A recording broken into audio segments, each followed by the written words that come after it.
अस्सलाम वालेकुम dear students, welcome to my channel. बच्चों, आज 10th क्लास का सबक नंबर 3 कुफ़ारा, उसके बारे में बात करेंगे। बच्चों, सनफ़ अदब के एतबार से ये सबक अफ़साना है, ठीक है। और इसका माखिज़ क्या होता है? जहाँ से ये सबक लिया गया है, प्रेमचंद की किताब प्रेमचंद के अनमोल अफ़साने हैं, ठीक है।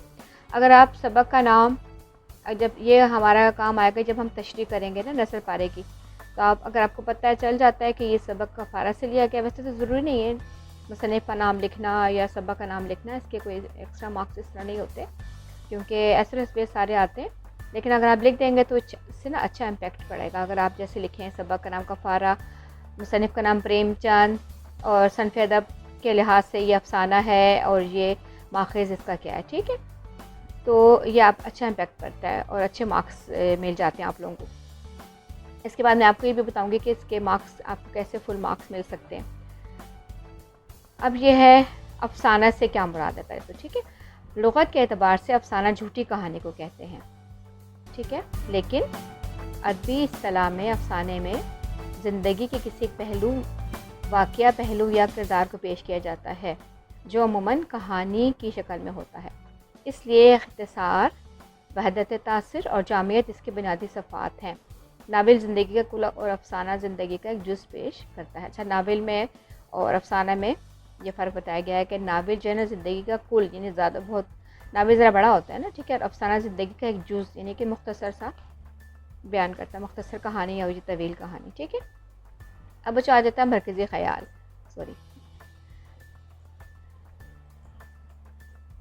मरकज़ी ख़याल किसे कहते हैं बच्चों, ये बताओ। मरकज़ी ख़याल से मुराद होता है यानी कि जिस चीज़ को, जिस ख़याल को सामने रख के ये पूरी कहानी या पूरा अफ़साना लिखा गया है, ठीक है। इसका मरकज़ी ख़याल कम अज़ कम 1, 2, 3, 4 लाइन्स पर मुश्तमिल होता है, ठीक है, ठीक है। इसमें क्या है, ये पूरी जो कहानी है कुफ़ारा में क्या बताया गया है। इसमें एक मदारी लाल, ठीक है, इसका जिक्र है। सबूत चंदर के कमरे में मेज़ पर पड़े रुपए उठा लेता है और सबूत चंदर एक उलझन में फंस जाता है। अपनी तबीयत के सबब एक ईमानदार शख्स खुदकशी कर लेता है। बदनामी के दाग को मिटाने के लिए खुदकशी के अलावा कोई दूसरा रास्ता उसके पास नहीं था। मदारी लाल को अपने किए पर बहुत दुख हुआ। उसने अपनी सारी ज़िंदगी इसके बीवी बच्चों की परवरिश पर खर्च करके अपने गुनाह का कफ़ारा अदा किया। अब यहाँ से लेकर और यहाँ तक ये पूरी कहानी इस पर बेस करती है, ठीक है। अच्छा, अब यहाँ पर आपको देखें कुफ़ारा सबक का अफ़साना से मुराद पता चल गया, मरकज़ी ख़याल पता चल गया, ठीक है। अब थोड़ा सा यहाँ पे प्रेमचंद का तारुफ़ है, उनकी पैदाइश है, ठीक है, वफ़ात का जिक्र है। अच्छा, यहाँ बच्चों आप लोगों को इतना को ख़ास ज़रूरत नहीं है कि ये क्या है, उनके वालिद का नाम क्या है। हाँ, ये है कि यहाँ पर आप इनका असलूब बयान बता सकते हो कि इनका असलूब बयान सादा है, दिलकश है, ठीक है। ये 2 चीज़ें इनकी हैं और वो देहात और शहर दोनों के माहौल और पस मंज़र के बयान पर कुदरत रखते हैं। और ये चीज़ जो है ना, देहाती ज़िंदगी को बड़े सलीके से अपने अफ़सानों में पेश किया, या अपने ख़ास तौर पर लिखना है इसका जिक्र, ठीक है। अब बच्चों यहाँ पर आ जाते हैं मुश्किल अल्फाज के मानी, ठीक है। जिगर दरोज़ सानहात, तकलीद लम्हात, खंदा पेशानी खुद में खुश मिजाजी, बदजन, बदगुमान, शक्की, पामाल, पाँव तले, रोंदा हुआ, वाई नाकामी का मतलब नाकामी महसूस करना था। अच्छा, ऐसे कीजिएगा, इसके आप एक स्क्रीनशॉट ले लीजिएगा यहाँ पर, ठीक है, ताकि आप लोगों को जो है ना मुश्किल ना पेश आए जब आप चैप्टर पढ़ें। ये सारा देंगे, बहुत ज़्यादा इसमें टाइम लग जाएगा। ये देखिए सारे मैं आसा सा करें, आप इसका स्क्रीनशॉट लेते जाएं, ठीक है। अब आ जाता है इबारत की तशरीह, ठीक है। नस्ल पारे में ज़्यादातर क्या आपका आता है, तशरीहात आती हैं, ठीक है। अब यहाँ पर आपको इबारत दे दी, ये वाली इबारत दी गई है, ठीक है। डिस्ट्रिक्ट बोर्ड के हेडक्वार्टर बाबू मदारी लाल को कई बार जिगर दोस्त सानहात का सुनने का इत्तेफाक हुआ, लेकिन उनका चेहरा कभी जर्द और दिल पामाल नहीं हुआ था जितना वो सरकारी लिफाफा खोल कर हुआ जो एक दिन 10 बजे दफ्तर आते हुए नहीं मिला, ठीक है। लिफाफा हाथ में लिए वो कई मिनट तक सकते के आलम में खड़े रहे, ठीक है। गोया सारे हवास मखलूज हो गई हों, गोया दुनिया इनकी नज़र में तारीख सी हो गई हो। बोर्ड के सेक्रेटरी साहब ने पेंशन ले ली थी और उस लिफाफे में नए सेक्रेटरी का तकर्रुर का हुक्म था। इस नए तकर्रुर पर बाबू साहब की सूरत इतनी मुतगैर हो गई थी सरकार ने सबू चंदर को एक ओहदे पर मामूर किया था और सबू चंदर वो इस ओहदे पर मामूर किया था और सबू चंदर वो शख्स था जिसके नाम से बाबू मदारी लाल को नफरत थी। वो सबू चंदर नाकाम रहे। आज उनको अफसर होकर आ रहा था। सबू चंदर की बहुत दिनों से कोई खबर ना मिली थी। अच्छा बच्चों, इसका आप लोगों ने आपकी मर्ज़ी जवाब इसका दें, ठीक है। कुफारा लिखें, सबक का नाम कुफारा, मुसन्निफ़ का नाम, ठीक है। अब तशरीह आ जाती है। तशरीह में क्या करेंगे कि आपने जो है, जैसे मैंने आपको बताया था कि ये जो है कितने लाइंस हैं, ठीक है। आपके जो बोर्ड का पेपर होता है उसमें जिसमें आप आंसर शीट होती है उसमें 2 पेजेस होते हैं इबारत की तशरीह के लिए, ठीक है ना। तो आपने क्या करना है कि इसके जैसे 1 2 3 4 5 इसकी जो है ना 5 लाइंस है, ठीक है। सॉरी, इसकी 5 लाइंस हैं। तो आप इसको कितने पर बनाओगे? तकरीबन आपके 15 लाइंस का इसको करना पड़ेगा आपको। इसके लिए आपको इस लाइन को आप 3 पे डिवाइड, मतलब इतना लिखो कि डिटेल किसकी इस बारे में, इसी के जो इस लाइन में जो कुछ बयान किया गया उसको 3 लाइन में कन्वर्ट करना है। इसी तरह से इन सब चीज़ों को कम अज़ कम 15 लाइन में से कन्वर्ट करना आप लोगों ने, ठीक है। तो ये देख लें इतना, अगर आपने अच्छे मार्क्स लेने हैं, ठीक है। ये इसमें डिफरेंट किस्म के तशरीहात हैं। इसका आप स्क्रीनशॉट ले लें बच्चों। ये देखें 3 4, ठीक है। ये स्क्रीनशॉट ले लें और इसको पढ़ लीजिए। अब आ जाता है सबक में से क्या क्या मुहावरात हैं और इसके मानी और जुमले। वैसे पेपर में नहीं आते, लेकिन ये आपको एज ए नॉलेज के लिए ये चीज़ आपको सारी गिवन है इसमें, ठीक है। आगे चलें। हाँ, ये आ सकता है आपका कि सबक में लिए कि अहम जुमलों की वजाहत और तशरीह। इसमें वाई नाकामी, आज वो पुराना नासूर सदगो नासोजिश और तपिश के साथ खुल गया। वजाहत, मदारी लाल को अपने नाकामी पर अफसोस हुआ, यानी कि वाई नाकामी नाकामी पर अफसोस हो रहा है क्योंकि आज वही पुराना ज़ख़म, पुराना नासूर का मतलब होता है पुराना ज़ख़म, 100 तरह के, सद का मतलब 100 तरह के कई दुख दर्द लेके जलन और सोजिश का सबब बना हुआ था, आज पे ताज़ा होगा। यानी कि ये जलन और सोजिश, ठीक है, ज़ख़म जो है वो ऐसा नासूर जो कभी ख़त्म ना होता हो, वो कई तरह के दुख दर्द लेके आज पे ताज़ा हो गया, ठीक हो गया इसका। अब आगे दूसरा है, मदारी लाल को ऐसा महसूस हो रहा था कि वो दरिया में बहे जा रहे हैं।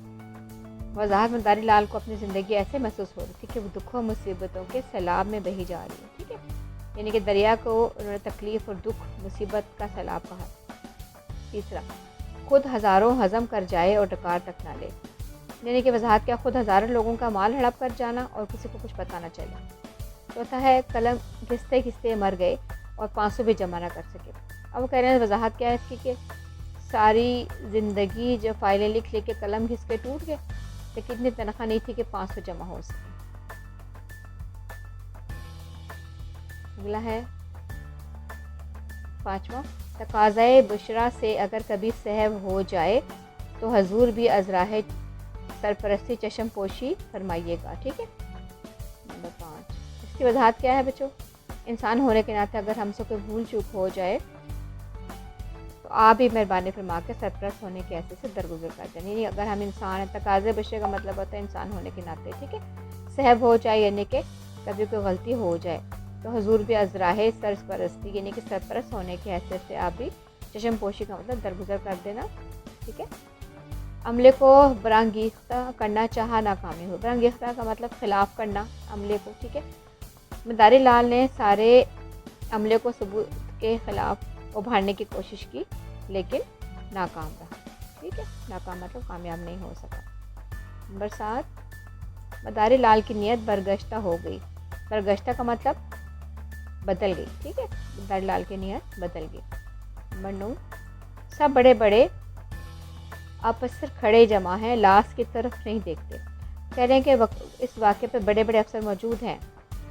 अफसर यानी कि अफसर को अफसर कहा है, ठीक है, लेकिन लाश की इतनी खौफनाक हालत थी कि लाश की तरफ देखा नहीं जाता था। तरफ को तरफ कर लिखा हुआ।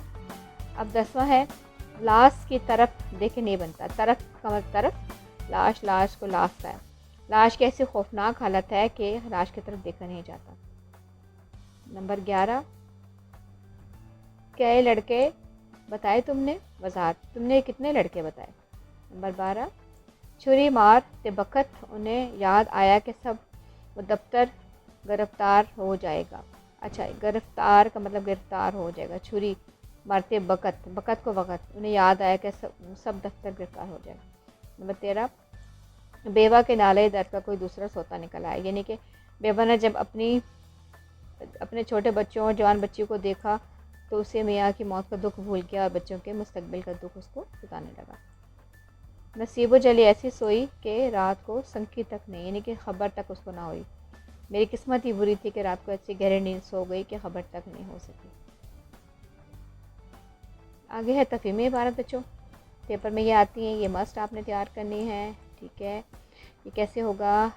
सवाल नंबर, इबारत को गौर से पढ़ना है, 7 के जवाब देने। ठीक है, ये 7 देने और एक सवाल 2 नंबर का, तो ये 14 नंबर का है। ठीक है, तफहीम। अब ये कैसे होगा कि ये देखें, यकायक मरहूम के दोनों बच्चे रोते हैं मदारी लाल के पास आए और बोले, चलिए आपको अम्मा जी बुला रही हैं। दोनों मदारी लाल से मानूस थे। मदारी लाल को सैवत चंदर की बीवी से कभी बातचीत करने का इत्तेफाक ना हुआ था।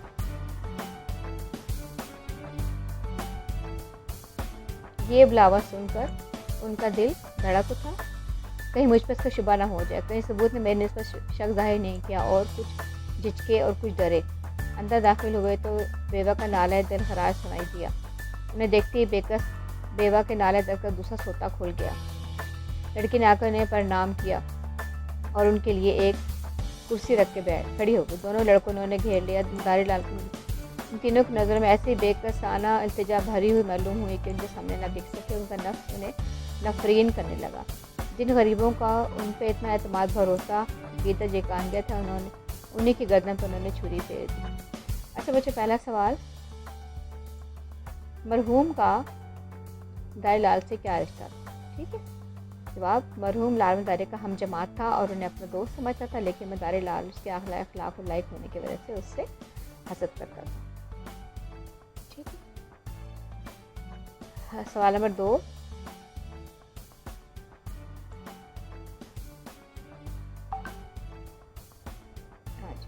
बेवा सबूत चंदर की बीवी को बुलाने पर मदारी लाल का दिल क्यों धड़क उठा? इसलिए कि उन्होंने सोचा कि कहीं उसे मुझ पर शक ना हो जाए। ठीक है, कहीं सबूत ने मेरे बारे में शक जाहिर ना किया हो, इसलिए वो डरते डरते अंदर चला गया। ठीक है, नंबर 3, बेवा का नाला दिल खराज जुमले की वजाहत करें। इसका मतलब है कि गम करने का ऐसा अंदाज जो सुनने वाले का दिल जीत दे और उसे दुखी कर दे। चौथा सवाल, बेवा के नाले दर्द का कौन सा दूसरा सोता खुल गया था, यानी उसने छोटे बच्चों को और जवान बच्ची को बेआसरा देखा तो उसे मियाँ की मौत का दुख भूल गया और उसे बच्चे को मुस्तकबिल आने लगा। पांचवा, मदारी लाल ने बच्चों को की नज़रों में क्या देखा? मदारी लाल ने तीनों बच्चों की नज़रों में ऐसी बेकसी बेबसी देखी कि वो उनका ज़मीर उनको नफ़रत करने लगा। छठा, मदारी लाल का नफ्स उसे नफरीन क्यों करने लगा था?